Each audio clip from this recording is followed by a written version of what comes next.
내 집 마련 필수품 청약통장 1년 새 무려 39만 명이 계약을 해지했고요. 41년 만에 올라간 한도 청약통장 떠난 민심 잡을 수 있을까였습니다. 네. 이게 집사려면 필수라고들 많이 생각하시는데 저는 사실 최근에 과감하게 청약통장을 깼습니다. 1년 39만 명 안에 들어간 거예요? 네, 이게 왜요? 또 목돈이 필요하다 보니까 이 대학 시절에 네. 은행 직원분의 권유로 들고 나서 10년 넘게 매달 꼬박꼬박 냈는데 알토란 같은 통장을. 이 청약이 사실 로또와 같은 그 가능성에 비유가 될 정도로 희박하잖아요. 요즘 젊은이들 생각은 이런 거네요. 굳이 저의 목돈을 묵혀두고 싶지 않더라고요. 저는 그냥 네. 친정엄마가 꼭 갖고 있으라고 해서 그냥 묻지도 따지지도 않고 그냥 갖고 있거든요. 아직도요? 예. 우리 지금 의견이 갈려서 오늘 좀 잘 좀 배워봐야겠어요. 근데 실제로 인기가 시들해지고 있다고 하네요. 네, 계속 해지하고 계시고 39만 명 아까 나왔잖아요. 그중에 네. 한 분 여기 또 계시고. 그러네요. 근데 이게 말씀하신 대로 당첨 확률이 낮아져요. 그리고 분양가가 높아져요. 근데 이게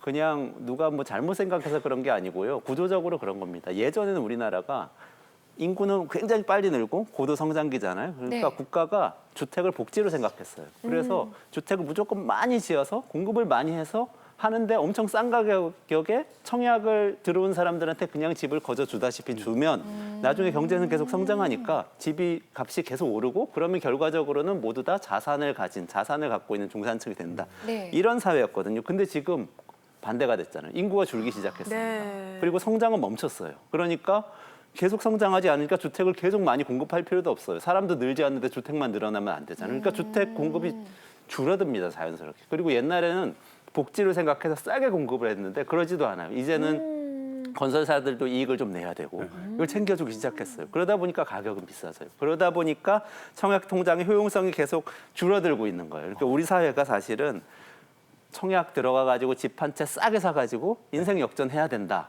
네. 생각이 이제 더 이상 안 통하는 사회가 된 거죠. 그러다 그렇죠. 보니까 다들 통장 깨시는 겁니다. 저는 2000년에 청약 통장을 그렇게 매달 넣는 게 아니라 한꺼번에 넣어놨거든요. 네. 그리고 이제 그 다음에는 가점 뭐 이런 것도 있다고 그래갖고 뭐 어떻게 된지 몰라 그냥 놔두고 있는데 네네네. 근데 제가 얼마 전에 그 통장에 이자가 붙었더라고. 네. 근데 약간 기뻤어요.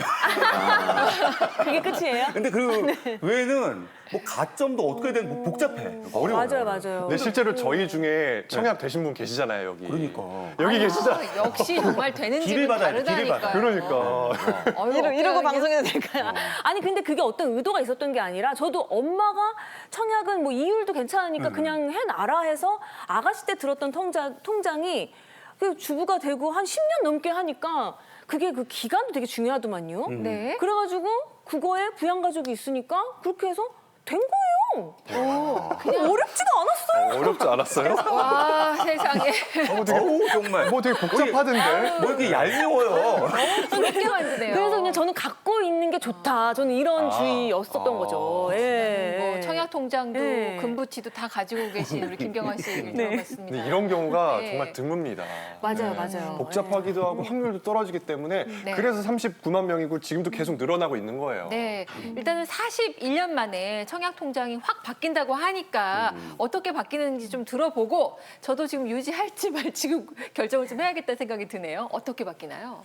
그러니까 사실 저렇게 생각하시는 분들이 많기 때문에 그렇기 때문에 정부가 조금 챙겨주기 위해서 여러 가지 제도를 바뀌었어요. 조금 네. 청약 통장 갖고 계신 분들한테 조금 유리하게 바꾼 오. 거죠. 그러니까 첫 번째 제일 중요한 거는 월 납입 한도액을 늘렸다는 겁니다. 월 10만 원에서 25만 원 늘렸는데 돈 더 부으라는데 이게 무슨 혜택이냐 이렇게 생각하실 수 있는데 이게 왜 중요하냐면요. 공공주택 같은 데 청약을 하려면은 그 전체적으로 부은 액수도 중요해요. 그러니까 청약 통장이 중요한 게 원래는 아까 말씀하신 대로 가족 수가 많아야 되고 그다음에 가입 기간이 길어야 되고 무주택 기간이 길어야 되고 이 세 가지가 있는데 거기에 더해서 사실은 금액도 좀 되면은 공공주택 같은 경우에는 좋거든요. 근데 월 10만 원씩만 부어야 되니까 1년에 120만 원만 부을 수 있으니까 만약에 한 2천만 원 부었을 때 청약할 수 있는 주택이 나왔어. 그러면은 그 2천만 원 도달하려면 기간이 오래 걸리잖아요. 근데 그거를 월 25만 원씩 더 부을 수 있게 해줘서 이 기간을 좀 줄여주겠다. 네. 이게 첫 번째 제일 좀 중요한. 도달 기간이 반 이상 줄어드는 거네요. 그렇죠. 반 이상으로 그러네. 줄어드는 거예요. 한 예를 들어서 한 2천만 원 정도라고 하면 한 뭐 예전에는 20년 걸렸다면은 이제는 한 10년 걸리게 바꿔줬다 그런 거고요. 또 그것뿐만 아니라 소득공제 혜택도 조금 늘어났는데요. 240만 원에서 300만 원 연간인데 소득공제라는 거 사실은 근데 소득이 많이 있으실수록 세금을 많이 내시기 때문에 공제 받았을 때 혜택도 크세요. 그러니까 소득이 좀 있으시고 청약해서 돈을 일단 주택을 마련하겠다 이런 생각이 있으신 분들은 조금 관심을 가지실 수 있게 제도를 좀 개선을 한 겁니다. 네. 제가 가지고 있는 거는 청약 예금인데 예, 예. 이거는 이제 민간 부분만 되고 공공 부분은 또 안 되더라고요. 그래가지고 이것도 잘 알고 좀 가입하셔야 할 것 같고. 근데 이런 제도도 좀 바뀐다는 거예요? 그렇죠. 네. 그러니까 청약 예금, 청약 부금, 청약 저축 이렇게 나눠져 있던 게 사실 9년 전까지 그랬어요. 그다음에 9년 전에 이미 2015년부터는 주택 청약 저축 통장이라고 해서 주택 청약 종합 저축이라고 해서 예, 예. 다 통합해서 그때부터 가입을 하셨어요. 아, 근데 그래요? 나눠 갖고 계신 분들 진짜 옛날에 가입하신 분들 어머, 저 계시거든요. 아, 옛날 거. 저 2000년에 가입했죠. 근데 사실은 이 통합된 네. 주택 청약 종합 저축은 좋은 게 민영 주택이든 공공 주택이든 다 청약할 수 있는데 원래 말씀하신 대로 청약 예금은 뭐 민영 주택에 할 수 있고 또 청약 저축은 어떻고 이게 다 나눠져 있었어요. 근데 네. 이번에 나눠져 있었던 분들은 그거 해지하고 이 새로운 주택 청약 종합 저축으로 갈아탈 수 있게 바꾼 거예요. 갈아탈 때 제일 나쁜 점이 그전엔 뭐였냐면 그동안에 가입했던 실적이 없어지고 새로 네. 간다는 거였는데 그게 아니고 갈아타도 그전에 청약 예금이나 부금 납입하셨던 실적도 같이 가져가게 해준다. 그러니까 갈아타시면은 좋을 것 같아요. 주택 청약 종합 저축. 네. 저 은행 가야겠는데요? 안 갈아탔어. 지금요? 아, 갈아타셔야겠네요. 그럼. 네, 갈아타는 게 갈아타야 유리한. 네. 그러니까 저처럼 한 번에 안 해. 400만 원, 600만 원 낸 게 청약 예금인 거 있죠? 예, 한 번에 목돈을 내는 게 청약 예금이고요. 저도 은행 같이 가요. 같이. 그러니까 저 24년째 그냥 그러네. 예. 갖고만 있었어요. 끝나고 두 분 손잡고 여행 가시면 될 것 같고요. 아니 근데 1년 새 39만 명이 해지를 하고 있고 지금도 고민을 하고 계신 분이 많이 계실 거란 그러니까요. 말이죠.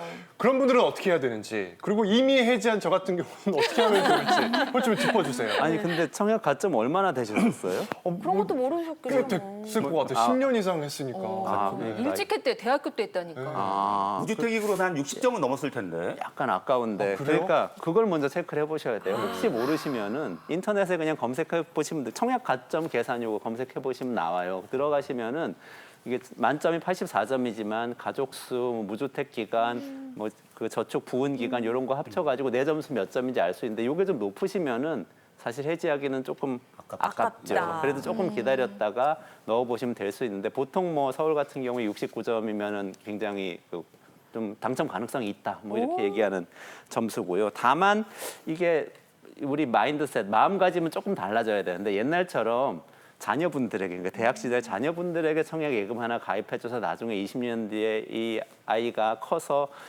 싼 집을 사서 그걸로 부자가 돼서 자자손손 잘 먹고 잘 살면 좋겠다는 생각은 이제는 가지시긴 좀 어렵습니다. 네. 분양가가 워낙 높아지고 그다음에 주택 시장은 또 그렇게까지 상승할 건 아닐 가능성이 높기 때문에 이제는 내 집 한 칸 마련하는데 그래도 괜찮은 집 하나 사고 싶다, 청약으로 들어가겠다 이렇게 생각하신 분들만 통장을 유지하시는 게 좋을 것 같습니다. 네. 근데 지금 청약 우리가 저축을 뭐 유지할까 해지할까 이런 얘기 하잖아요. 네. 저는 뭐 요 정도 얘기보다는 더 크게 지금 집을 살까? 아니 집을 오. 사지 말까? 야. 그럼 정답 좀 알려주시겠습니까?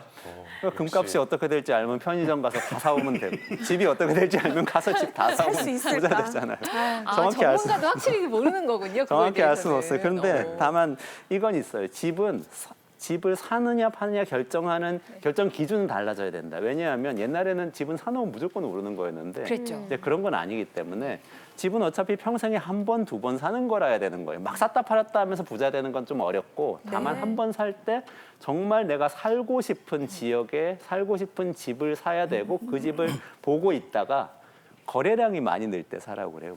거래량이 많이 늘 때쯤 가격이 좀 떨어지고 거래량이 늘 때 들어가서 사라. 이렇게 전문가들은 조언을 합니다. 네. 그 우리나라의 경우에는 이제 고초고령화 사회잖아요. 네. 그리고 장기적으로 인구도 줄고 있기 때문에 옆 나라 일본처럼 빈집이 늘어나고 또 도시 외곽으로는 슬럼화가 될 거라는 이런 예측도 있더라고요.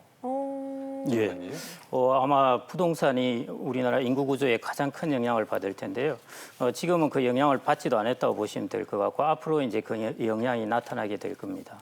방금 말씀하신 대로 일본은 이제 빈집 문제가 크게 사회적 문제로 부각되고 있고요. 슬럼화 문제도 마찬가지입니다.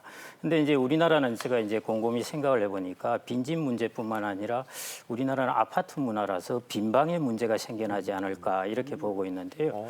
앞으로 1인 가구가 가구가 많이 증가하게 됩니다. 2040년 같으면 아마 20년 후 정도 되면요. 1인 가구 수가 거의 900만 정도 가구로 증가하게 되고 전체 가구 수에서 한 38% 차지합니다. 그런데 여러분들이 이제 재밌는 것이요. 앞으로 20년 동안 1인 가구가 한 240만 가구가 여전히 증가합니다. 그런데 그 증가하는 것에서 고령자 1인 가구가 250만 가구 증가합니다. 그러면은 젊은 1인 가구는 줄어든다는 것이죠. 그래서 그러면은 고령자 1인 가구 중에서 주로 어떤 사람들이 거주하느냐? 여성들이 단독으로 많이 거주하는 것이죠. 그러면 이제 그 전에 살던 40평 이런 아파트에 혼자 이제 덩그러니 살게 되는 것입니다. 나머지 방을 어떻게 할 것이냐는 것이죠. 네. 그게 이제 우리나라에는 아파트 문화에서는 이제 빈방의 문제가 좀 생겨날 것 같고요. 빈방. 예, 그래서 아마 1인당 거주 면적을 가장 비효율적으로 사용하는 시기가 오지 않을까. 이전에 아파트 하나에 4명이 살고 있다가 1명이 살게 되니까요. 이제 이런 것들이 앞으로 주거 문화나 아파트 문화에서 아마 변화를 가져오게 될 요인 같습니다. 그리고 슬럼화는 뭐 외곽 지역을 중심으로 해서 그래서 우리나라도 마찬가지로 이제 1기 신도시가 한 번 더 재건축하고 나서 그 건축물이 이제 오래됐을 때 그때부터 이제 슬럼화가 좀 생겨나지 않을까 싶습니다. 그래서 일본보다는 기간이 훨씬 조금 늦게 진행되기는 하는데 마찬가지 그 비슷한 양상은 보일 것 같습니다. 네.